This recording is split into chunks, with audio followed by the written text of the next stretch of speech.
All right, everybody, welcome to the Sovereign Village Project. We have something a little different today. We're interviewing Nicole Sauce, living free in Tennessee, and we're very excited about this because she's going to be at the festival, at the Back to the Land Festival this October on the 15th, 16th, and 17th. I did get the dates right this time, right? That's when the festival is, but she'll only be here on the 16th. Okay, we'll touch on all that at the end, but Gabby's going to kind of like lead this interview. She's the professional journalist here. She's trained in how to ask a question properly, so she's going to start the interrogation. It's not too hard. It's not too hard. Oh no, where's the light? I need a light in my eye for the interrogation. No lights involved here. This will be super easy. So just the first question that I wanted to touch on here is, how did you get into homesteading? Have you always been a homesteader, or did you just kind of fall into it like I know a lot of us kind of did?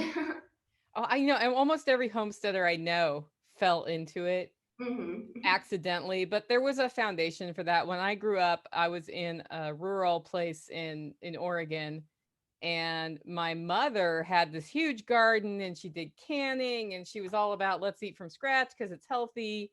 A big treat for us was called store-bought bread, like that crappy bread that you squish it and it puffs back out, and you squish it and it puffs back out like an accordion. We thought that was badass because we could eat that when we were on vacation only. Other than that, it was homemade bread. I had no idea how good I had it. And the course of life changed. We ended up moving to the DC area. And for my teenage years, I was all in the city. And over time, I moved to Tennessee, lived in Nashville, and really liked to get away to this place out in the middle of nowhere to go swimming in a lake, and started looking for land, bought land as my hillbilly fishing shack, like the getaway for the weekend. It was kind of more camping than a house. And within 6 months, had moved into this place where I didn't really have running water and there was no heat at all. So a wood stove got put in. And that first year was a little rough. And then we thought, well, I don't know, let's get some chickens. And that's how it all started. I was pretty much raising chickens, having no idea what I was doing, starting to can food and grow a garden. Did it all at once, which is not what I recommend if somebody's going to get into homesteading, and started a whole new journey where I'm much more now in touch with the seasons and the cycles as of the land, and what food is produced when, and how that works into your whole life. But it's been 14 years now. So that first year though, boy, I was like building chicken coops while the chickens were there waiting for me to finish building the coop. Yeah. Yes, right now. That would be us right now. Oh yeah. So you know how that is. Yeah. Yeah. How long would you say it took you to get attuned to everything? Like, when did you finally start feeling kind of comfortable managing, your farm and your homestead? Well, here's a little secret. No homesteader's ever comfortable managing the homestead. It has high times and low times. And then if you're a creative personality, which I'm sure both of you are as well, based on what you're doing with your lives, you're like, well, I got it under control now. Let's do something else. Yeah. And then you add something else. But, I would say by about 3 years in, I had a much better idea of how different the growing season is in Tennessee versus Oregon, which was a huge shock, and better ideas on how to manage pests and weeds and those sorts of things. Because everything I learned in Oregon was useless here. And it's just it's like you're at war in Tennessee with insects and weird weather that's never predictable. One year will be really dry, another year will be really wet, and different crops do better on different years. And I finally figured out by about year 3, I plant as early as I can. I'm ready to plant again if that fails and we get the late frost. I plant a whole bunch of things, and every year something else will do well, and I just had to go with it. That's exactly what I've been shifting to too, is like, I plant actually pretty far before the frost date now, because like seeds are so cheap. They're free if you're saving them. And even sometimes when a frost comes through, I'll actually still have survivors. So then I'll have like those 6 radishes that still pop up really early on. And so I think that's actually, for a lot of the Southeast, the way a lot of people should be thinking of gardening. Yeah, I call that seed roulette. You're just playing roulette with your seeds, because it's like $1 to $5 a packet, depending on what, for a little packet, depending on what you're buying. And the yield from food from that is exponential. If you just get 6 radishes, which would cost $1 or $2 at the store, you've broken even, right? And then if your second packet, you just get radish after radish after radish, you're way ahead. And I think homesteaders need to look at it that way. Like, what are my inputs and what am I getting out of it? Because if you don't, you will end up spending a lot more money being a homesteader than you save. And that's a mindset that you should be putting yourself in. Yeah. And then speaking of inputs and outputs, when did you first kind of realize that pantry management was a huge sort of aspect of homesteading?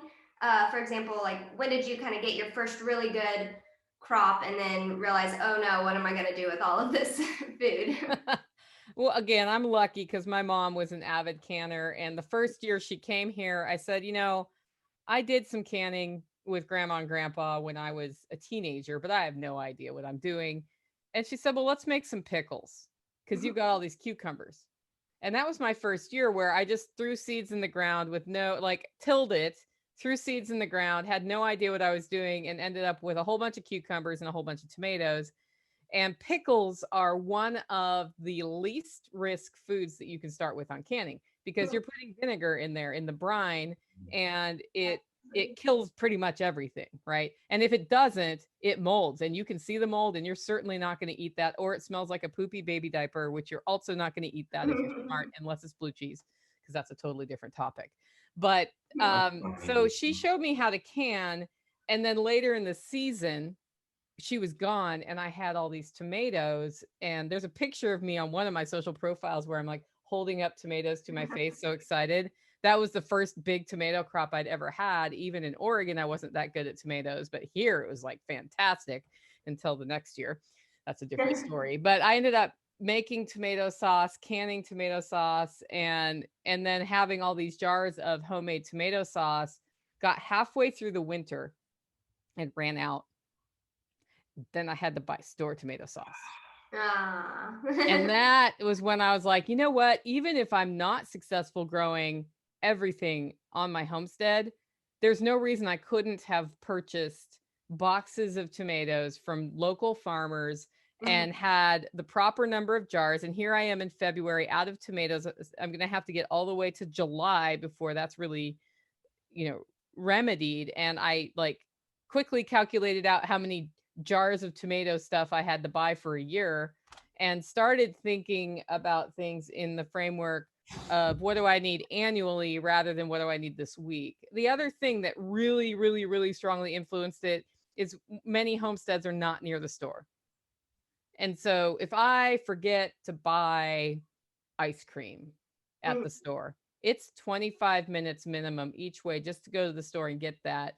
And it's a poor use of your time to spend an hour to buy the one thing you forgot.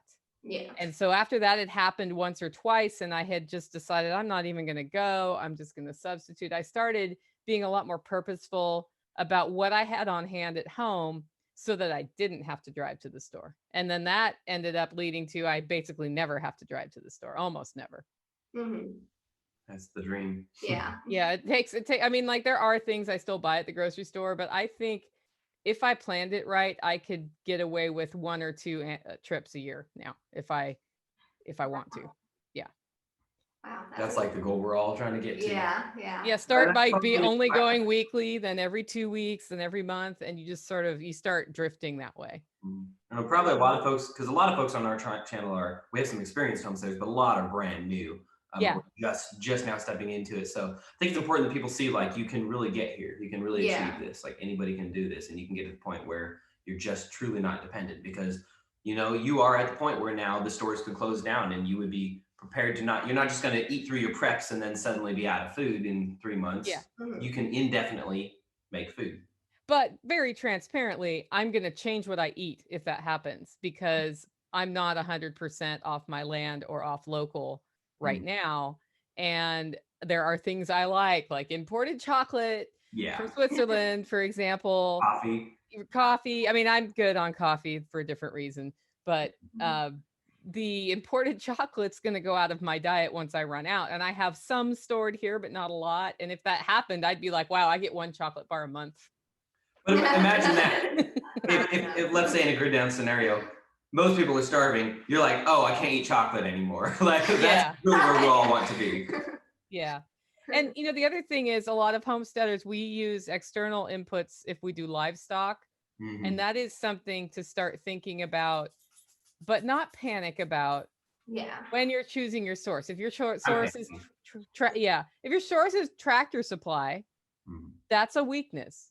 Yes. So then your next step is, well, can I source feed from somebody who grows it near me? And then you start asking, and it takes you a year or two usually to find that source. And then you find that source. We have MPS farms and Windy Acre farms in Tennessee that are two very easy sources for getting feed that they also grow here, which means if there's a crop failure, we're all screwed, right? But if tractor supply is dependent on the soy crops, which have been failing repeatedly now, and we're going to have a shortage of that, and most animal feed has soy in it, not the animal feed I feed my animals, but that's a different, that's the next level, right? So you start by, okay, I don't need tractor supply or the farmers co-op. I found somebody local. Now I can care about what's in the food that I'm feeding my animals. But at the same time, you can say, what do my animals eat? If you have rabbits, they eat grass. Do you grow grass okay here? I grow lots of grass. And so you can start saying, okay, well, rabbits make sense on my homestead because I grow grass. You do have to train rabbits to go 100% grass because most of them nutritionally will not necessarily transition that way. And so you can start running your rabbits and letting them reproduce, and whoever dies. And next thing you know, you have, in a year or two, you have a bunch of rabbits that self-replicate very quickly that live off grass, which you grow on your land. And that turns into sustainable ongoing food. What were you saying about rabbits? Oh, that's exactly what we're doing here too. Is rabbit crops. And we're also focusing on a lot of the tree hays and forage crops there too, because that brings in a whole nother realm of nutrients and stuff. And what's great about tree hays is they're tapping into nutrients 30 or 40 feet underneath your soil. So good forage trees, mulberries, maple can be foraged. We use a sumac around here.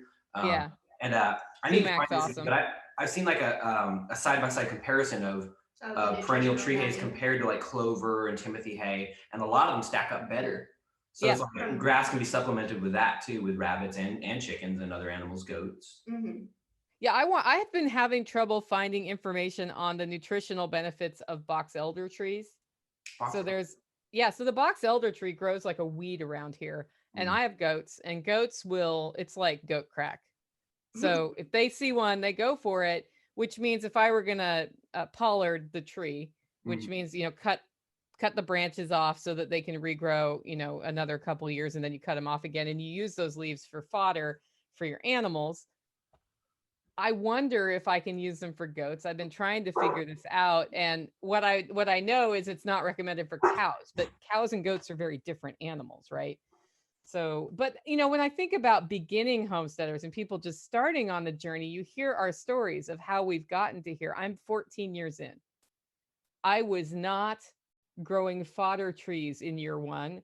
I was buying my feed at the farmers co-op, and they didn't have organic feed at that time. So it was not organic. And I was doing my best just to keep chickens alive and to find out, can I even process a chicken? Do I have the mental capacity to do that? Because that's a totally different thing too. And every year I added something else to the mix, or a couple something else's, and I didn't end up here in a year. And I think a lot of new homesteaders feel this pressure of, if society melts down, how am I going to take care of myself, or all of these things? And it's hard, but letting that go and focusing on the things you can do first and get those down is key to success. And if that means you are feeding tractor supply feed that's not organic, the quality of the meat and eggs you get from that are still way superior, especially if you're able to pasture your animals and they're out there eating your field, your grass, or whatever's growing out there. That's way better than anything you're going to touch at the store. You're already like miles ahead of everybody else, even if you're not Joel Salatin accomplished, right? It took him a while to get there too, and he grew up with the homestead. So I've also seen like bringing in feed until you have your self-sufficient systems really up and running. That's also a way where you're trading fiat currency for fertility. You're stocking your land with manure that didn't come from the land. So you're not just improving your soil with what was already there. You're bringing it, like basically that destructive agriculture is happening, and it's going to happen until we until we collapse. It's going to happen. That's so while I'm stepping away from that system, not trying to be a part of the problem, I'm not feeling too bad about bringing in those non-organic feeds, health reasons aside, as far as the environmental problems, because like I just need to stock this 5 acres with as much manure and fertility as I can, as fast as I can, so that when I do transition, I've got a really rich system supporting it. Yeah. And then the way that feeds into pantry management and seasonal eating, I think when we start living as homesteaders, you'll look at this recipe and it will be like peas, carrots, and milk. That's a real standard thing in Oregon. And peas and carrots are ripe at the same time in Oregon. I've never had peas and carrots ripe at the same time in Tennessee in my life. Yeah. And I started looking at these quote unquote seasonal recipes and I realized it's completely dependent on where the author lives. And I haven't found a good Tennessee resource for that. And I started redoing my perspective on seasonal eating and recipes and started building a framework for if I really want to commit to eating as much that I produce or I can get locally as possible, I have to adjust how I cook. Because the examples of what goes with what have nothing to do with when things are ripe.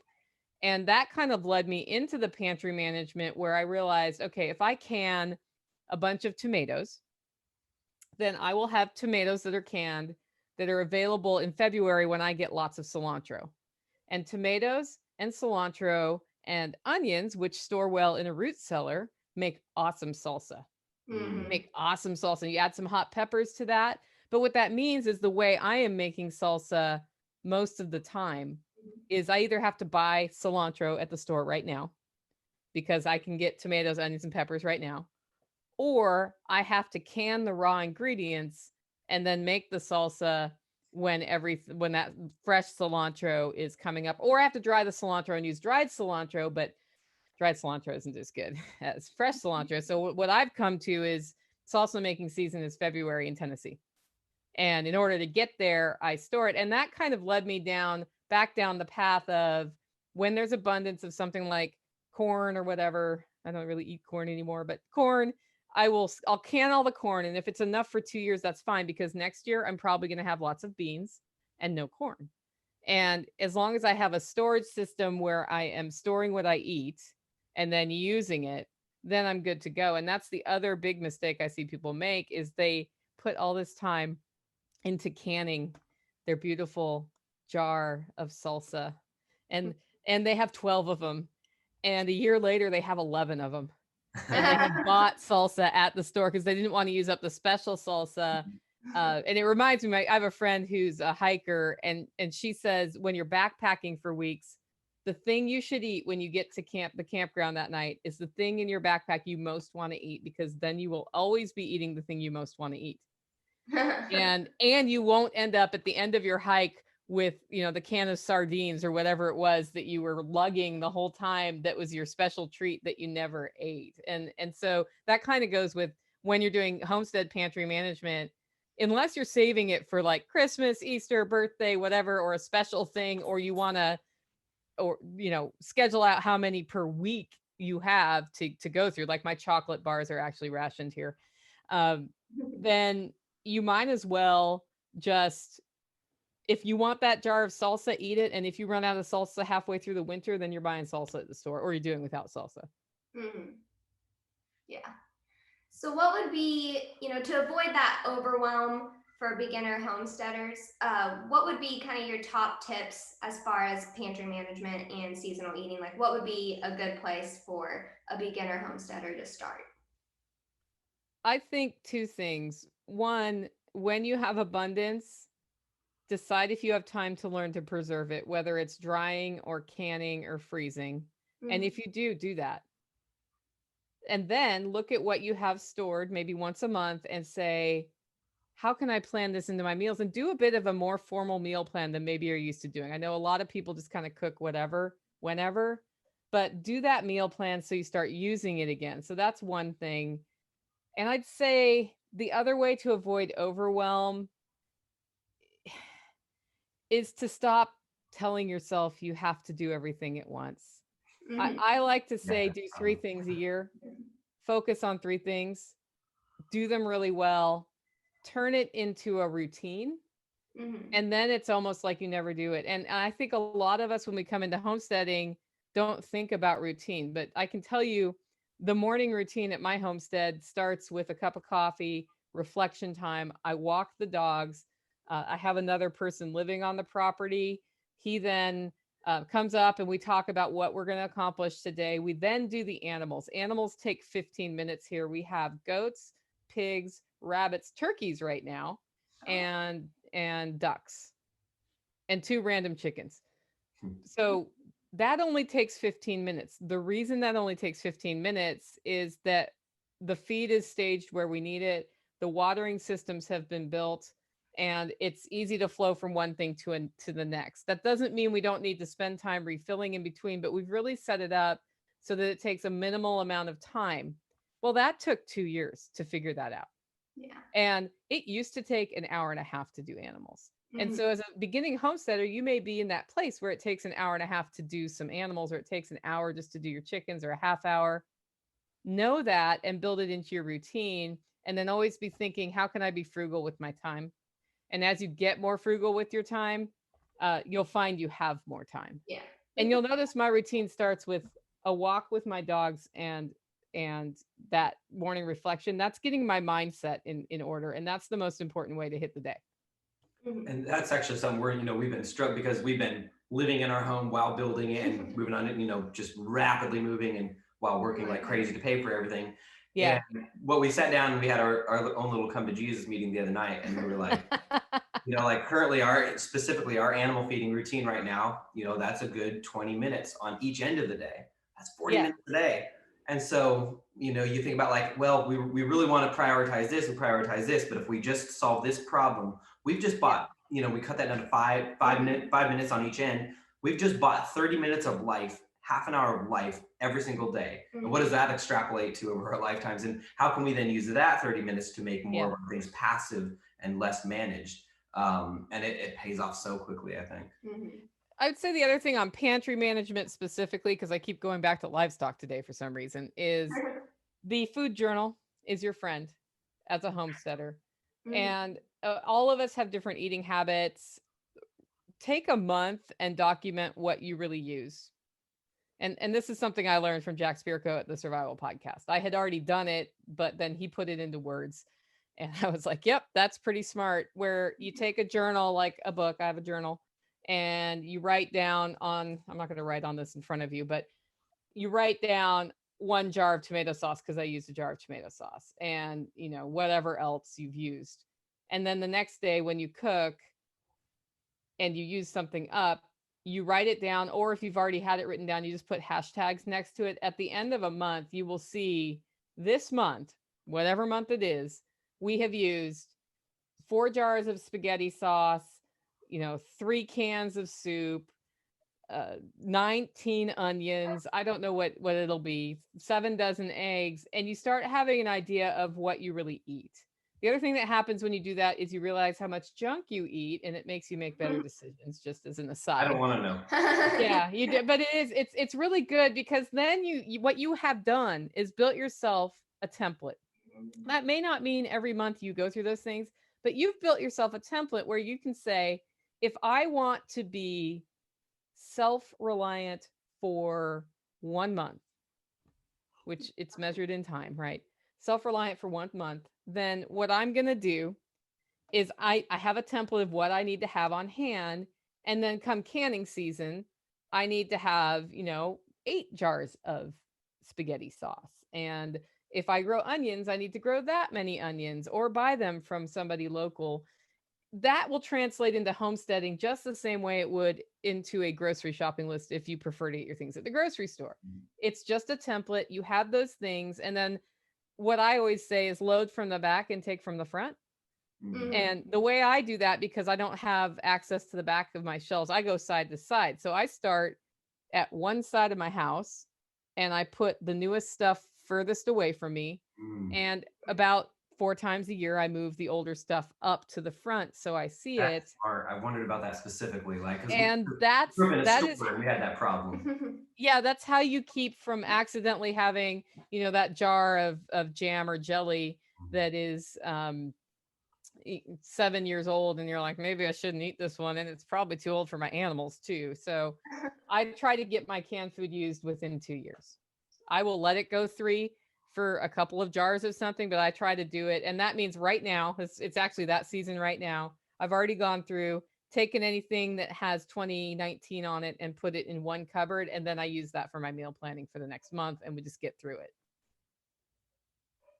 Good idea. Yeah, I love that. We're definitely gonna borrow that one. Yeah. Success in that kind of depends on having your storage system in place though, and not overfilling it all the time, which we're all inclined to do, right? It makes us feel rich. If there's space in your pantry, then you can actually move stuff around without losing things in the back bottom corner. I have a question we didn't have planned. Do you have any thoughts regarding if people, a lot of people are in tiny houses right now, campers right now, small homes, apartments, they're transitioning, they're built like right now, we have a root cellar someday, but right now it's a crawl space that hasn't even been dug out. That's our pantry. Do you have any solutions for like, if somebody's really like going to be a year or 2 away from having an actually proper pantry, have you been in that phase where you still were doing some pantry management in a substandard space? And did you have any tricks for that? I'm still doing pantry management in a substandard space. So my house, I wish I could show you, like I'm sitting in a room, I'm in my bedroom, and there's a ball, because my studio's in my bedroom. There's a wall to my right made out of stone. And at the top of the wall is a gap between the top of the wall and the ceiling that's about as tall as a mason jar. And the entire thing is lined with mason jars. Love it. Oh, that's so cool.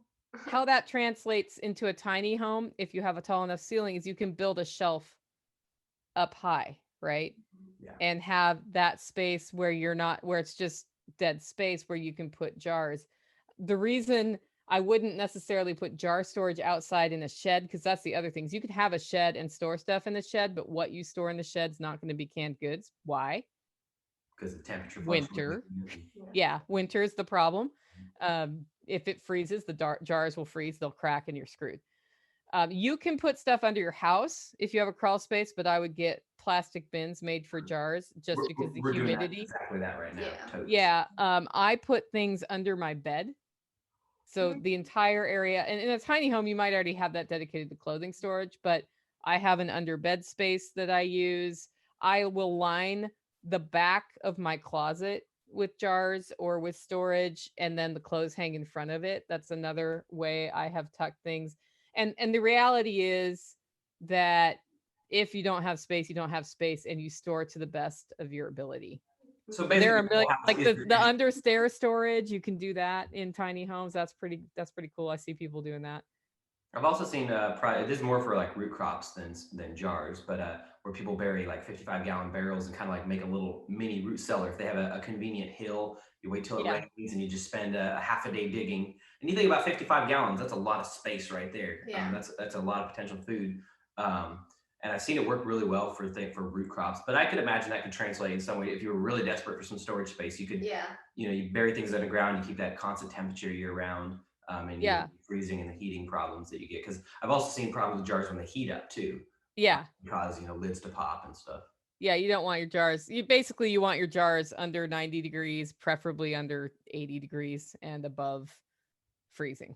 So if you have a place that's 55 degrees all the time because it's a cave on your property, then you're fine. You go you're gonna battle humidity there.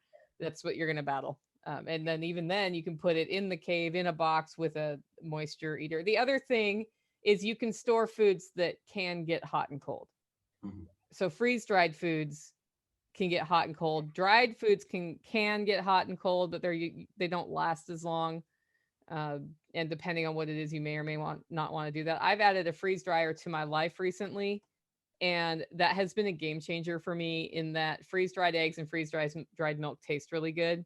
I only use milk in my coffee, but I get goat's milk until about October and then no milk until March. Mm. And now I have freeze-dried milk that I can use from that October to March space. And that's where I was still going to the store for heavy whipping cream for the coffee in the off season. I don't think I'm gonna have to do that at all this year. It's adjusting my expectation of what's in my coffee because it does taste a little different than heavy whipping cream, but totally worth it. Mm-hmm. That doesn't, so the way you do that, if you can't afford $2,700 for a freeze dryer, is find somebody who has a freeze dryer and you say, how much would it be for me to run a couple batches? Or there are people selling freeze-dried things, or you can buy freeze-dried things. That's actually, to kind of really quick jump into the festival. That one of the things we're going to do at the end of the festival is we're separating everybody out by a region, and we're going to give them a worksheet and contact sheets, and they're going to trade information. And that's something where one of the things that we're building around here in our region with like-minded homesteaders is equipment shares. That could be a tractor, could be a freeze dryer, it could be a truck, it could be so that's a way, like, we're all operating on a budget here, and we just cannot buy. And if you look back in history and you read Little House on the Prairie, and like, that's always how self-sufficient people and settlers and indigenous groups have always acted, is the big stuff not everybody owns. You own, there's some basics. Everyone needs a knife, everyone needs a gun, everyone needs a mason jars, but not everybody needs a mini excavator, not everybody needs a freeze dryer. And I figured it out. It's about $20 a batch to do a batch in the freeze dryer, when I look at electrical resource and just depreciating the wear and tear on the freeze dryer. And that works out. I've got 4 trays, so that's $5 a tray. If somebody else does all the work and just throws it in there, it's done, right? And that's cool. The other thing is, you will find there are people who are, the only thing they're ever interested in is freeze drying. And that's what they do. And if you are overproducing eggs, they may say, okay, give me 60 eggs a week, and I will give you this size mason jar of eggs back once a week, and then I'll keep the rest. So you can work out those kind of arrangements. That is why it's important to go to events like what you're doing, is because that's where you make the relationships with people, where you trust them, and you develop that long-term ability to barter and do things like that, to help each other out. Because being self-sufficient by yourself without anybody else helping you would be rare. And the life you're going to leave is in a tiny 1-room cabin, probably in the middle of the woods somewhere. Like, it's not everybody wants to live that way. The people who are strong and self-sufficient have strong communities, and they work together, and always have. That's not where it's important to look back in history at that too. And like, you don't really, that there was a specific name for that person. That was a hermit. They were very rare. Rare. And it's hard, like, and they die. That's the thing. You die sometimes because you are not able to do everything. Lone wolves are skinny. Also skinny. Also true. It's a weight loss program we haven't promoted yet. That's why the word self-sufficiency, I mean, our life is built around the pursuit of that, but it's kind of a, maybe not even the best word to describe it. It's not self-sufficient. It's more, it's really just independence from the industrial system. Totally agree. Getting rid of that dependence on. I totally just did a segment on that too, because somebody was asking me about doing it by themselves, and I was like, don't. And also, it's so rewarding to like we are meant to have these human connections. This really, like, this our system of entertainment and just everything bad about our society is meant to mimic and bastardize the real relationships we're supposed to have. Like, our neighbor right now, this house that we're sitting in, we would not have pulled this off without our neighbor helping us. We don't know how to build a house, but he's great in construction. He's helped us from the top to bottom. Like, show us things. And that's like a lifetime ally now. We're doing everything. We're trying. He was looking at having to travel for work, and his employer was demanding a vaccine. And so he may, like many people, be facing job loss. And so we're now working really hard to try to help him replace that job. And we've been bringing him into our project as we build our farm. We have kind of a budget for building our greenhouses and our commercial infrastructure. And so that reciprocity that happens, I talked in an earlier video about this, where it's like, as we enter into kind of a barter economy, as cash disappears, you think that a lot of it's negotiating and trying to get the best deal, but it's actually oftentimes with your neighbors, it's the opposite. You're just trying to outgive them, and you can't. They can't outgive you, and it's so you're never like pinching pennies and trying to get the best deal and try to outcompete them. Instead, it's just this amazing world of giving and wanting to give more because you feel terrible that they outgive you. That's true. It's funny how much, and time is the thing people give the most of, right? That's where, with the Tennessee Get Shit Done crew, I hope that's okay to say that word on there, but that's what they call themselves. That's just a group of people who started out as friends drinking beer around the campfire. And then we got bored because we're all doers. And then we started going to people's houses. It started with my first spring workshop, where they helped me get ready for it.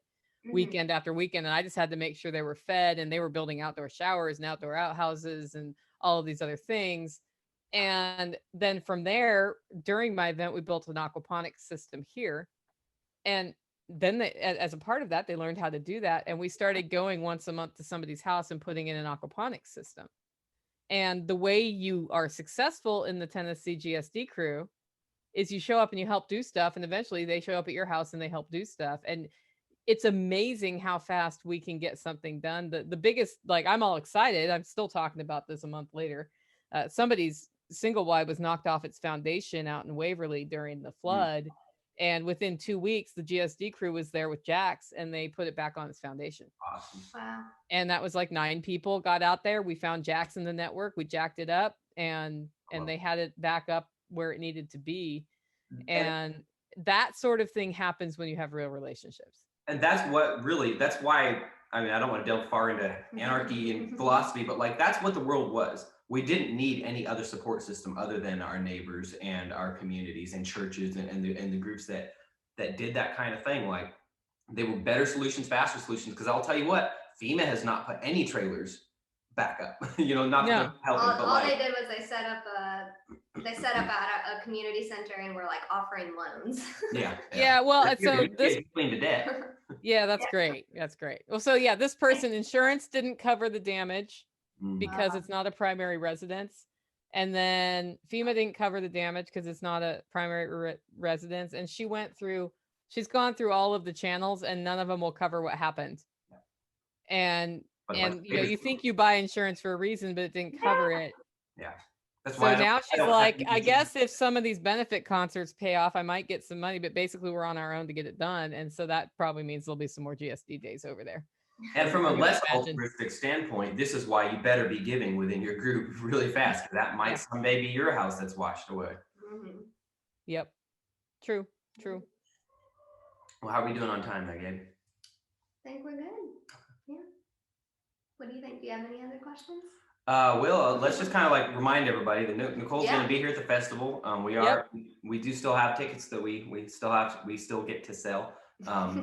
So you still have a chance to get into this. I think like this is the kind of expertise we have, and this is what I'm so excited about, is bringing in people who've just truly put in the work in the last, who have decades of experience. And imagine like this knowledge that you have to impart, and we've only barely touched on it, combined with, say, Randall's experience in foraging, because he brings in a whole nother viewpoint that a lot of us homesteaders have never really looked at, which is foraging not as a fun activity on the side, but as a practical means of stocking your pantry. And it's a good way to.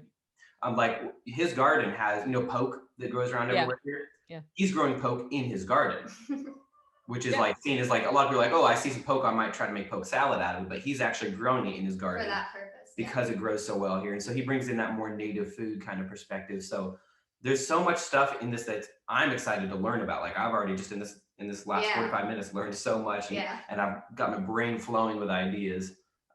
So this really excites me, this meeting of the minds and people like Nicole bringing so much expertise into one place. It's just gonna be awesome. Yeah, and I think I'll say this, I am doing a presentation there, but I also don't believe in show up and throw up as a presenter. So I'm not just going to show up, talk, and leave. I'm going to spend as much time there as possible so people have a chance to talk to me, one-on-one or in small groups. And I want to see what's going on there too. And, that's how you get the communities. You don't want to just be the speaker who does that. You want to talk to people, and I want to give people as much help as possible as part of this effort. And that's also why we went with such an intimate size. What is it, 160 people? Yeah. So that way, like, there's no, like, that's almost exactly the Dunbar number, of like how many relationships you can actually have. So that truly, this will be a dynamic where we can all get to know each other and learn one-on-one. And I'm very excited to hear you say that too, because that's what we've been striving for, is like, we've heard people complain about conferences and stuff where they spent their life savings practically to get there, and they're eating peanut butter sandwiches in the parking lot because they sacrifice so much to get there. They hear a speech that they could have just heard on a YouTube video, and then the person is gone, and they have pressing questions they're dying that are really crucial, and they can't ask them. And we wanted to be able to like give some personalized advice. So I'm very happy to hear you say that. Yep. Well, unless you have anything else, I think it's a good sign. I know you've got the other one in about 15 minutes, so we'll yeah, it's okay. If I'm late to my own live stream, it's okay. Yeah, because you're the boss, right? Nobody's going to start it without me. You're pretty well with the boss. So self-employment is a great thing. Thank you so much for taking the time this morning, though. It's always good to talk with you and learn from you as well. Yep. Thank you.